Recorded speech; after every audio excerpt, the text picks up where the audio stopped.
Delighted to say I'm joined by the Herald GA writer Frank Roche. Frank, how are you doing?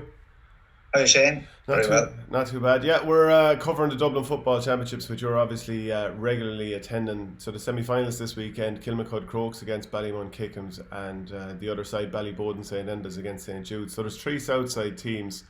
There's sort of been like once St Vincent's have faded, it feels a little bit like the Southside are taking over.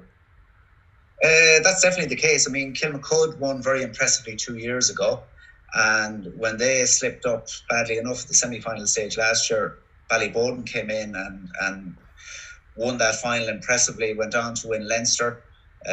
So there definitely has been a kind of resurgence of what you would call the two Southside, I suppose, super clubs, and they have been the two mainstays on the south side for the last decade and more. Yeah, and Ballymun. Do you think if it wasn't for St Vincent's in that past decade, they would have collected more than just that county title in 2012? Well, I suppose, okay, you can argue that point because the two county finals they lost since then were both two Vincents in 2013 and 2017. Now, 2013, from memory, was definitely a final that got away. They could have won it the first day and were well positioned to win the replay as well, and then were caught really in the last 10 minutes. But I don't know if you can kind of fully extend that Vincent's are the reason Ballymun haven't delivered more often. I mean, there's many factors at play here. One is overall they have underachieved, and people in the club would openly admit that. The other thing is that no club has contributed more marquee players to the Dublin cause over the last decade. And if you take it from 2013 to now, Dublin won 6 out of 7 All-Irelands. And for not everyone, but most of those All-Ireland finals, there were maybe 4 Ballymun starters in the Dublin team and 1 or 2 other subs on the panel. So those players were involved at a really high level in a really physically and mentally draining environment. That's nothing against Dublin, but they were chasing All-Irelands every year. And then maybe, 10 days later, 2 weeks max, they had to go straight back into championship battle. And I mean, last year, Ballymun were actually caught out in their first match back, which was the last round-robin game against Na Fianna, and they didn't even make the knockout stages. So, I mean, obviously this year, it's a huge plus in theory, and I suppose so far in practice, for Ballymun and for Brendan Hackett to have all his Dublin cohort. Yeah, absolutely. Yeah. And I was just reading a couple of quotes from Brendan Hackett. He was saying, it's the first time in my tenure here that you had a full team to train with and pick from at all stages. Compared to this time last year, 10 days after the biggest event in GA history, the 5 in a row, you're asking players, 6 players, to come in and try to give their best in the championship. It's impossible. I don't care who you are. And in that case, he was referring to Philly McMahon, James McCarthy, John Small, Dean Rock, Paddy Small, and Evan Comerford, who, of course, last year wasn't even in the team, despite being Dublin's number 2 goalie, arguably one of the best goalkeepers in the country, or certainly in terms of potential. And he's not in his club team because Sean Curry has been there all along. It's very hard to just tell him, sorry, Sean. Well, that's part of, I mean, okay, most clubs aren't blessed to have 2 keepers operating at that level, and Sean Curry is a former Dublin deputy to Stephen Cluxton and was on the panel, I think, in 2014. But that's I don't know the internal dynamics at play there, but the issue was that Evan was with Dublin all year, and even though he was only starting the odd game here and there, he wasn't available exclusively to Ballymun, and keepers are so important now in terms of kick-out strategies and everything else that goes with that. It would be hard to say, right, Sean, you have to step aside now because Evan is back. But that clearly has been an issue for Ballymun.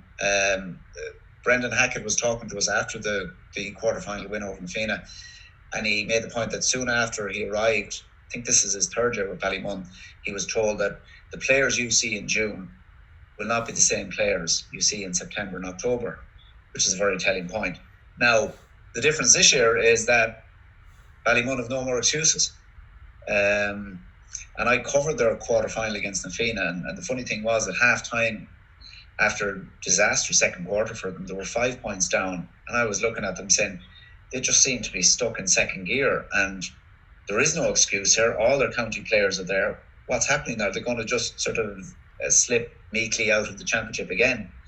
But in fairness, right from the get-go in the second half, I think James McCarthy scored a point from the first move. They upped their aggression levels markedly. and they won that second half really impressively to get back into a semi-final. And they weren't there for the last 2 years. Like, this is Hackett's first semi-final since he took over. Is that the sort of performance, to go from 5 down, 110 to 8 points, to win the game 118 to 213? And Hackett said that was probably our best football in that kind of pressure in a long, long time. Is that the sort of performance then that kind of makes a team and make them sort of realise, we can go on and win this thing? It can do, and I mean, the thing about Ballymun is, you look at the players they have, and you'd say, if they all perform to their maximum, who will stop them? But at the same time, if you look at the odds for Sunday's match, Kilmacud Crokes are narrow favourites. It's a really hard game to call, but I think this will definitely be Ballymun's toughest match to date. I mean, they cruised through the round robin stages. They were scoring for fun, much like Kilmacud and Ballyboden were scoring for fun, and they have been the three obvious standout teams through the round robin and beyond. And they looked, if you're going to pick a favourite, you're going to say pick it from one of those, and 3 of the 4 are now standing along with St Jude's. But you go through the Kilmacud team, while they don't have a lot of what you call Dublin regulars outside Paul Mannion, they have an awful lot of players who have seen game time at senior level for Dublin. There's an awful lot of youth in the side. There's several obviously, I forgot Keane Sullivan as well as Paul Mannion, but there's an awful lot of players who have been part of Jim Gavin panels. Other guys have been brought in by Desi Farrell in the early weeks of the league. There's a lot of pace in that forward line. Darren Mullen scored, I think, 1-5 the last day in the quarter final against St Vincent's. They're going to be not even a tricky opponent. This is a really, really tough match for Ballymun Kickhams, and it's very, very hard to call. Yeah, and not only did they beat St Vincent's, they fairly hockeyed them for a finish, 4-15 to 112. Now, Robbie Brennan, the manager of Crokes, he said that a black card affected the scoreline in a big way, and it was closer than that. But at the same time, they've won 4 out of 4 championship games, so they're clearly in rude health. Yeah, and they were 4 points down early on in that game, but once they knuckled down, they took over. And okay, I know Vincent's had a penalty save late on and all that, but I think the result was never in doubt from a long way out. Now, that's a reflection partly of the fact that Vincent's have been on the wane over the last few years. I mean, they won 4 Dublin titles in the last decade, but from 2017 on, the last 2 campaigns they've lost heavily and bowed out relatively meekly to St Jude's. So it wasn't a surprise that Kilmacud won that game. Probably wasn't a huge surprise that they won so well, especially when you factor in that Jim Connolly couldn't start for Vincent's. I think he had a hamstring injury going in, was only able to come on at full forward for the last quarter. But I mean, they're a formidable outfit. And the other thing about Kilmacud is that I would imagine there is still a deep sense of almost grievance at themselves for how they lost last year. I mean, they were the team in 2018. Everyone presumed they were going to win a Leinster title, and suffered the ultimate ambush against Mullinochta, a team or a village of, if you were to believe some of the people, 20 people, 3 cows and 2 sheep. But Mullinochta did a brilliant job on them in that Leinster final, and coming after that, then Thomas Davis knocked them out in the semi-final last year. And I'd say Crokes, that's those 2 particular defeats still hurt, and it would be a driving force in the Glenalbyn camp, this year. Yeah, and one of the big matchups, of course, for Ballymun will be to try and tie down Paul Mannion. So do you look at trying to get Philly McMahon on him, or do you say Paddy Small, even though generally he marks people further out the field, the player that likes to travel up and down, Peter Hart type player? You mean John Small? Yeah. Sorry, John that's Small. Very good question, because Philly didn't look great now in the first half. The last day against Nafina, he was at different stages he was sweeping, at other stages he was marking Conor McHugh, and Conor McHugh sold him one for the goal before half time. He stole 2 yards on him. I don't think Philly is he's not the formidable man marker he was of, say, 2015, 2016, when he was in his pomp and was getting a Footballer of the Year nomination and was doing a job on Aidan O'Shea one week and Gooch Cooper the next, you know. Like John Small would definitely would be a candidate, but then there wouldn't be by rights they wouldn't be inclined to bring him that far back the field. But then you can't be sure where Paul Mannion is going to feature, because he regularly enough comes out into the half forward line for Crokes. I wouldn't be surprised at all to see him there. So that definitely, I think that's probably a more likely matchup if there is to be one. Okay, and then at the other end, would we be looking at Rory O'Carroll picking up Dean Rock? Good question now. Rory very much tends to play as the man on the edge of the square with Crokes. Dean kind of doesn't generally play that role per se. Like there's several other I'm just thinking of Andrew McGowan, Liam Flatman. There's any number of young Crokes defenders, you know, who have played at Dublin level, who might get that job. Now Dean looked very good the last day. In fairness, I think he scored 8 points, 3 from play, but just his movement, especially in the second half when Ballymun upped their game, you know, it was very impressive. He was in the zone, and I mean, it goes without saying he's going to have a huge role to play this weekend, and also his free taking was on money that day, and it invariably is. So I mean, the Crokes defence are going to have to be very, very, very, very disciplined in that respect. So if you were to call this game, would you be able to call it out? Crokes won this encounter last year. Now it was early on in the season, 213 to 14 points. But the way Ballymun are going, the fact that you have a fresh James McCarthy in midfield, not to mention all those other county players, the temptation on my part anyway would be to lean towards Ballymun. I think if they bring their game faces like they did at after half time against Nafina, I can see Ballymun edging this. But I mean, I wouldn't put any money on it, I must admit. No, toss of a coin. It is. But I mean, what I would say is that it's 8 years since Ballymun have won a Dublin title. Many people are they're flabbergasted that this group of players haven't won more. Now, it's not all about, you know, your 4 marquee men, your 6 or 7 guys who have played for Dublin. You know, you'd know better than anyone that, I mean, it's the collective that wins county titles, and more often than not, you'll have a club which is only maybe 1 Dublin regular or 2 Dublin regulars might be more adept at winning titles because the group is together longer, and maybe there's a more even spread of talent, you know, in the dressing room. But you know, if Ballymun don't win it this year, they're going to be running out of opportunities for the likes of James McCarthy and Dean Rock. They're both 30 now. There's still several years left of them.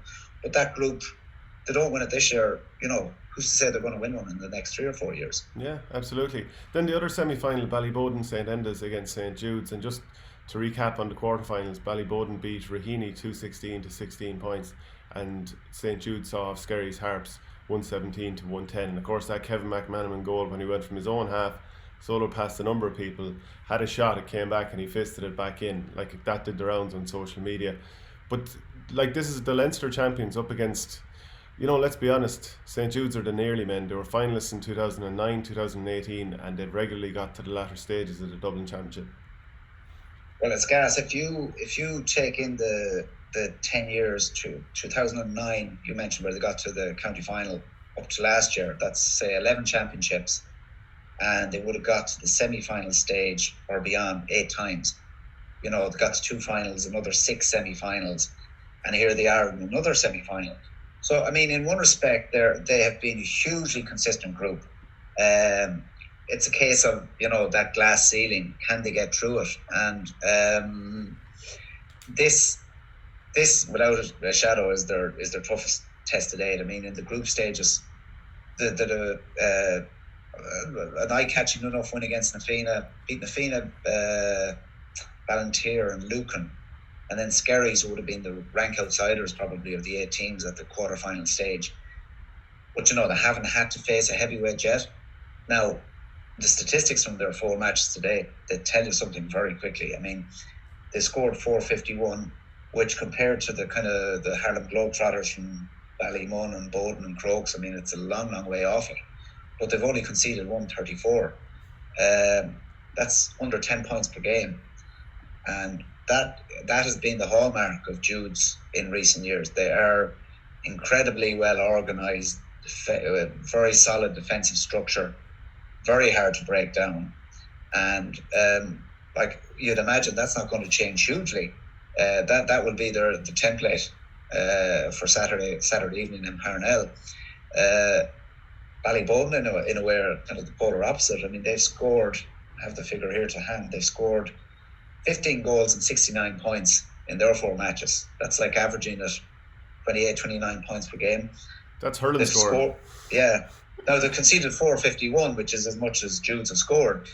So that tells you, that they are a bit looser at the other end. And it was funny, actually, the first championship match I covered post-lockdown was Ballyboden's home match against Clontarf.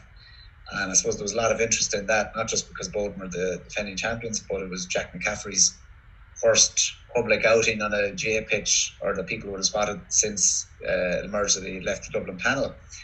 And for the first 10 minutes of that game, Ballyboden were literally all over the shop defensively. They were ripped asunder. They conceded, I think, a goal, should have been another 1 or 2. They were several points down and hanging on. But I mean, then they ended up winning that game in a landslide. Now, it was the final scoreline, I think, was 16 or 18 points in it. It was an unfair reflection. Clontarf's legs had gone, their heads had gone in the last 10 minutes, and their heart probably as well. And there was a few injury time goals. But, it suggested a team that, was still struggling to find itself after the long break. But I mean, once they got in the zone, they've been racking up huge tallies since then. They hit 5 goals past St Vincent's, I think that was their second game. At different stages, Collie Basquel has looked really good, scoring very heavily. Conall Keeney, will be 38 in a couple of weeks' time, has gone from hurling match to football match, week on week, sometimes with less time in between, and probably has been getting better with each game. He scored 5 points from play in the quarter-final against Raheny. But the flip side is that against Raheny, they struggled for long spells in that game. I mean, they found themselves 4 or 5 up late in the second half, and I think there was a debatable penalty. We're probably lucky to be in that position. And then whether it was a case of them sitting back or what happened, I mean, several guys, Collie Basquel had gone off injured, 1 or 2 others had gone. They leaked 4 or 5 points in a row, were level in injury time, and Raheny had a chance to win it. And like I'd say, if they'd lost that game, they would have said, how do we let that slip? We're in such command in the scoreboard, not probably in the match itself. And we nearly lost it. Now, they came good in extra time, and a few subs did very well for them. And, it was I would imagine it was a wake-up call for them. They know they're going to have absolutely nothing easy against Judes. Chances are it could be very low scoring at half-time. It'll be a war of attrition. And it's a question of whether the Basquels and Keeney, and all the rest can stick at it and, sort of get the job done. That's what semi-finals are all about. Yeah, like Ballyboden are favourites, and rightly so. They're the champions for a reason. And it's only a year ago that they played in a county semi-final. I was at that game in Parnell Park. It was late October, actually. And Judes looked really good in the first half. And I remember Chris Guckian attacking an awful lot from wing back. He's a very good player. Obviously, they have the likes of Niall Coakley in the attack as well. But what stood out to me, and I did a piece with your colleague Conor McKeown after it, was talking about the night and day halves that Michael Darragh Macaulay had. He was so poor in the first half, started off the second half really poor, and then probably just took over the game, which of course these Dublin players can do because their athleticism is probably on another level. Let's be fair, like the Dublin County Championship is full of very athletic, good players, even at club level, but like sometimes the county players just take over, and then to have the Basquels too is a fair advantage. Collie Basquel especially, it'll be very interesting to see what game time and or opportunity he gets with Desi Farrell, come October, November, because he's been on the panel for, I think 2016 was his first year. He was opted off I think it was last summer. I think he missed out. It was one of the last few championships. He wasn't there for the All Ireland campaign. But like he glides across the turf. He's lovely movement, prolific scorer. He has lots. He has an awful lot in his arsenal. But I suppose sooner or later, or else it won't happen. Can he establish himself as a Dublin starter? Now, trying to get into that Dublin attack over the last few years has been a bit like trying to get into Fort Knox because there are so many players there. Jim Gavin had a lot less options to work on in defence compared to the forward line, and there's been a long list of marquee players who Colley has had to try to get ahead. But like he went off with an injury. I'm not too sure how bad that is. The last day, and if he's not on the pitch tomorrow in Parnell, I mean it'd be a game changer. Maybe it could be a game changer. It would definitely be a big factor. I mean, he scored 110 or 111 in that first match against Clontarf that I saw, and in the second half he just ran the show. It was brilliant. Yeah, it's probably hard not to go for Ballyboden when you consider they've done it before. They know how to win big games, including All Ireland. Whereas Judes, I mean, they've had so much pain in tight games and late stages of the competition. There's always that sense that you go with the team that's done it before. It is, yeah. I mean, but like Judes are like when you're talking about, the four contenders. I suppose when before this championship started, if you were going to name check the four likely semi-finalists, Ballymun, Crokes, Bowden would be three of them. You've got to say Judes would have been the other one because this is their stage. They invariably get to the last four, and pushing on is going to be the hard part now. I mean, if in fairness, all the talk about Messi the last few weeks and would he go to Man City, whatever, maybe Pep was saying, okay, Messi is staying put. I'll have to have a look at Kevin Mack after what he did the last day. It was an incredible goal, and he's doing that at 33 or heading for 34, whatever he is now. He remains huge for them. I mean, if Judes are going to pull off I won't say a shock, but a surprise, they're 7-4 in the bookies. They're going to need a huge performance from him. And you mentioned there about county players. Invariably, if you've got one or two diamonds in a setup, more often than not, they're the guys who will make a difference in the last 10 or 15 minutes of the match. Frank Roche of The Herald, thank you very much. Thank you very much, Shane.